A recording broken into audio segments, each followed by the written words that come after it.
बहुत समय पहले की बात थी। एक राज्य के राजा ने एक चोर को फांसी की सज़ा सुना दी। चोर होशियार था। अब उसने राजा से कहा, महाराज मैं सोने की खेती करना जानता हूँ। राजा लालची था, उसने सोने की खेती के लिए खेत तैयार करवा दिया। अब बोने का समय आया तो चोर ने कहा, बीज शुद्ध होना चाहिए और बीज बोने वाला आदमी ऐसा होना चाहिए जिसने कभी चोरी नहीं की हो।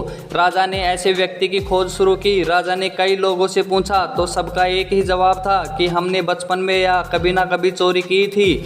तो राजा ने मंत्री से कहा। मंत्री ने बोला, महाराज जाने अनजाने में कभी ना कभी चोरी मैंने भी की है। अब राजा की बारी। राजा ने कहा, मैंने भी बचपन में मिठाइयों के लिए चोरी की थी। चोर बहुत चतुर था। चोर ने कहा, महाराज आपके राज्य में सभी चोर हैं तो फांसी की सज़ा मुझे ही क्यों दी जा रही है। राजा उसकी बात से सहमत हुआ और उसे माफ़ कर दिया।